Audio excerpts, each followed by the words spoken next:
Muy bien. Entonces, ¿qué queda?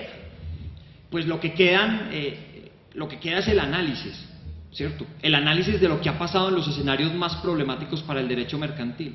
Y yo quisiera ocuparme brevemente de algunos de esos escenarios, destacando cómo en esos escenarios esa disolución del monopolio o ese cambio a raíz de la Constitución del 91 los afecta, inciden en ellos. De manera tal que ustedes en algunos casos van a ver posición de la Corte Suprema versus posición de la Corte Constitucional, un caso de tutela en la Corte Suprema versus un caso de casación en la Corte Suprema, en fin. Pero la idea es que ustedes, o que podamos ver esos casos desde esa perspectiva. Por ejemplo, primer caso que ya ha sido discutido, sobre si ha escrito, en fin, el caso de la constitucionalización de controversias de los contratos. ¿Cierto? Lo que se ha denominado, ¿cuándo puede ser examinado un contrato a la luz de la Constitución? Asunto de marca mayor. ¿Cuándo puedo sustituir el Código Civil o el Código de Comercio por la Constitución para examinarlo? ¿Cuándo puedo, en lugar de acudir a la jurisdicción ordinaria, acudir a la jurisdicción constitucional para examinarlo? Y digamos, la jurisprudencia de la Corte Constitucional ha dejado una cosa muy clara. Y la dejó muy clara en la sentencia T222 del 95. En esa sentencia, T222 del 2004, de Eduardo Montealegre, que dejó clara la Corte en esa sentencia, que lo importante para definir si una controversia podía ser constitucionalizada era si los sujetos contratantes estaban en situación o no de igualdad. Una idea rarísima, porque además, ¿cuál es el personaje que se imagina el Código Civil? El personaje que se imagina el Código Civil es el buen padre de familia, ¿cierto?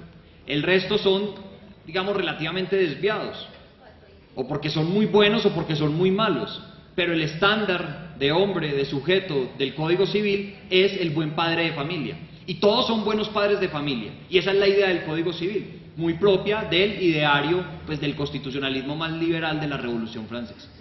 ¿Y cuál es la idea de hombre del código, o de hombre o de mujer del Código de Comercio? El buen hombre de negocios. Y todos son buenos hombres de negocios, o por lo menos todos son comerciantes, o por lo menos todos son personas ejecutando actos que la ley considera mercantiles. Pero son esas dos ideas muy fuertes, y muy fuertes, porque marcan la forma como se interpreta el código. Entonces, ¿qué dice la Corte? No, pero es que lo que ocurre es que no todas aquellas relaciones reguladas por el Código de Comercio, ¿cierto?, involucran a sujetos ubicados en situación de igualdad. Y entonces, por ejemplo, en materia de contratación bancaria, la Corte Constitucional, en vez de ver un comerciante que contrata con un banco, otro comerciante para celebrar un contrato de depósito en cuenta corriente bancaria, ve el prestador de un servicio público y un usuario. Se podrán ustedes imaginar el cambio de visión, ¿cierto? Ya no ve dos comerciantes, ¿cierto?, ni ve un comerciante y otro comerciante ejecutando un acto mercantil mixto, ¿no? Lo que ve es un usuario, ¿cierto?, y el prestador de un servicio público. Imagínense ustedes la imagen, ¿cierto? Y esto está claro, absolutamente claro, en la jurisprudencia constitucional desde la sentencia SU 157 del 99, en la que falló el famoso caso de la lista Clinton y la posibilidad de los bancos de negarse a contratar. Entonces, miren lo que veo ahí. ¿Y qué pasó con las empresas de medicina prepagada? Ustedes no se imaginan la forma como las empresas de medicina prepagada disputaban y litigaban sus asuntos en cada uno de los casos. ¿Qué decían las empresas de medicina prepagada? Este es un contrato de derecho privado, todas las controversias deben estar sometidas a la jurisdicción ordinaria y impera la libertad contractual. ¿Y para qué decían eso? Para que la Corte Constitucional declarara que las cláusulas genéricas de preexistencias, las famosas cláusulas genéricas de preexistencias que excluyen todo servicio de una enfermedad adquirida anteriormente, lo que pretendían con ello era que la Corte Constitucional las declaraba constitucionales. La Corte Constitucional dijo no, Aquí de lo que se trata es de un usuario y del prestador de un servicio público, y las cláusulas genéricas de preexistencias violan, infringen el derecho constitucional a la salud por desconocimiento a su vez de la buena fe, porque los pobres usuarios, aunque sean mentirosos, ¿cierto?, se ven sorprendidos con la decisión de la empresa de no cubrirle en una cláusula que ellos no tenían, cuyo contenido no tenían claro. Y les resaltaba el tema de los usuarios tramposos, porque se presentaron algunos casos en los que era evidente que al señor se le había olvidado al momento de afiliarse que hace 20 años tenía hipertensión arterial, ¿cierto? Entonces, en esos casos, incluso desde la perspectiva usuario-servidor, la Corte lo que encontraba era que había que proteger definitivamente al usuario porque había una relación de desigualdad. Por más que las empresas de medicina prepagada pidieran a gritos que trataran el asunto bajo las normas del Código de Comercio. Y qué decir ya definitivamente en un tema mucho más cercano al Código de Comercio, y ya, digamos, el contrato de seguro propiamente dicho, ¿cierto? Hay sentencias muy famosas, muchos de ustedes las conocen, en alguna oportunidad las mencioné acá: la T1165 del 2001, la T1118 del 2002, la T416 del 2007 y la T517 del 2006, ¿cierto? Aseguradoras que son obligadas a expedir determinados o a celebrar determinados contratos de seguro. En el caso de la 1165, una pareja de VIH asintomáticos, ¿cierto? Una aseguradora le dice que no quiere celebrar el contrato con ellos. ¿Por qué? Porque el 1065 o 1056 del Código de Comercio dice que las aseguradoras a su arbitrio podrán escoger los riesgos, y le dice la Corte: no, es que este es un sujeto que está en situación de indefensión, no se atreve en ese momento a calificar la actividad aseguradora como un servicio público, está en situación de indefensión. Entonces uno se imagina en situación de indefensión al pobre ser humano sometido al poder de la aseguradora. En la T1118, una fundación de discapacitados solicita un seguro de accidentes personales, ¿cierto? Y le dice la aseguradora: hombre, no, porque pues mejor no, y la Corte Constitucional dice: estas personas son grupos especialmente protegidos, ¿cierto? Y ordena la expedición del seguro. Y así ha ocurrido pues en otros casos. El caso de la T517 es muy famoso, porque se trataba de una persona que necesitaba una póliza judicial para practicar medidas cautelares sobre los bienes de una aseguradora vinculada a un proceso penal como tercero civilmente responsable.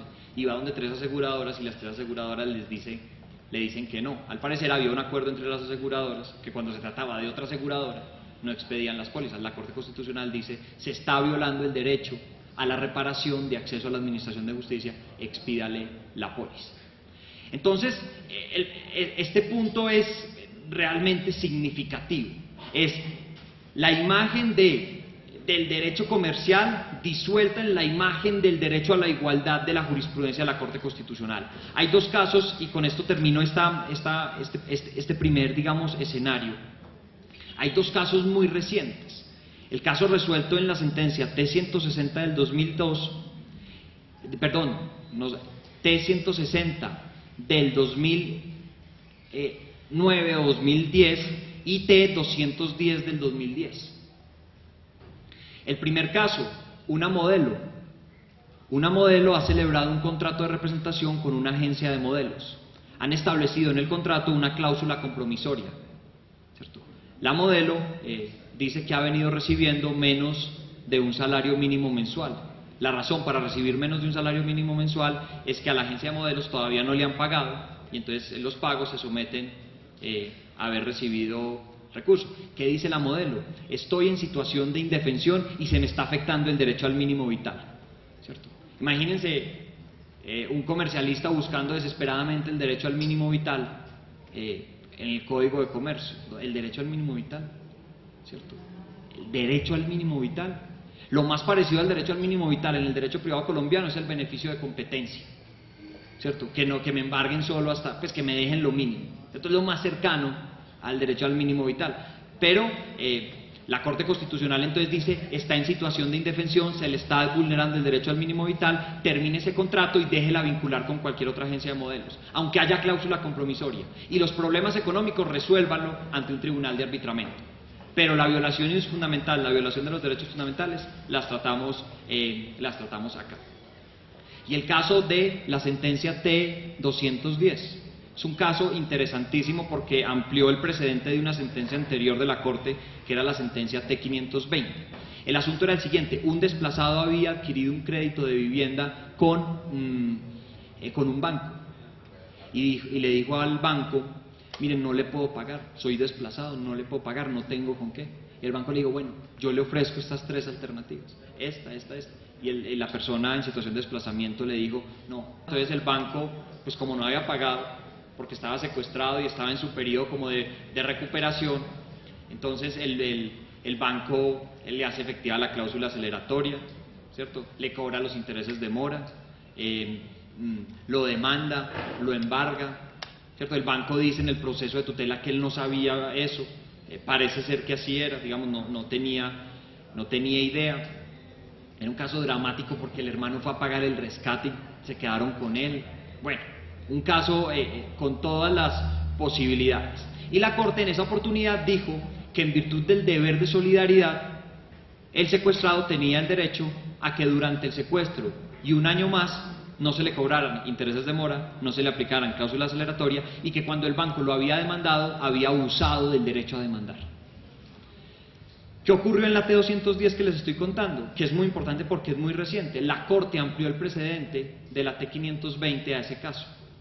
Y dijo, como se trata de un desplazado, ubicado en situación de debilidad manifiesta, destinatario especial del deber de solidaridad, no le puede cobrar. Y entonces, ¿qué tiene? No le haga efectiva cláusula aceleratoria, no le cobre intereses de mora, no lo puede demandar. Y negocie, que eso lo había dicho en la T-520, nuevamente las obligaciones de manera tal que sea para él posible asumir su obligación. ¿Cierto? Entonces, lo que ocurre en estos casos es que la imagen que tenemos del contratante de derecho comercial se diluye en una imagen que la Corte Constitucional ha construido sobre la base del derecho a la igualdad. Y muy seguramente, porque uno lo ve en las sentencias de instancia, ¿cierto? Esta visión no es generalmente compartida, ampliamente compartida por los jueces ordinarios, digamos, que resuelven las tutelas en los primeros casos. De alguna manera eso demuestra la tensión entre una visión, digamos, constitucional del asunto y una visión muy mercantil del asunto. Muy bien, este es como el primer caso. ¿Qué otros, digamos, escenarios quisiera yo exponerles a continuación? Quiero tratar los siguientes casos que han generado alguna controversia en la jurisprudencia. El primero es el relacionado con la responsabilidad de las entidades bancarias por el pago de cheques falsos o adulterados. Esa es una discusión más o menos conocida, pero que ha tenido una evolución importante en la jurisprudencia de la Corte Suprema de Justicia. Intentaré presentar las tesis alrededor de la discusión de la Corte Suprema de Justicia sobre cómo, si se puede probar el enriquecimiento y el empobrecimiento a través del aporte en un proceso de la acción de enriquecimiento cambiaria solamente del título valor impagado, que hay una discusión muy profunda en la Corte Suprema de Justicia.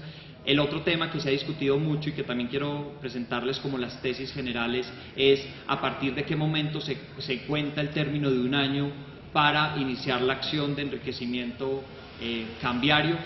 Posteriormente quisiera plantearles rápidamente la tesis, la discusión en la Corte Suprema de Justicia sobre la interpretación del artículo 1096 del Código de Comercio y el significado de hasta el importe en la acción subrogatoria derivada del contrato de seguro.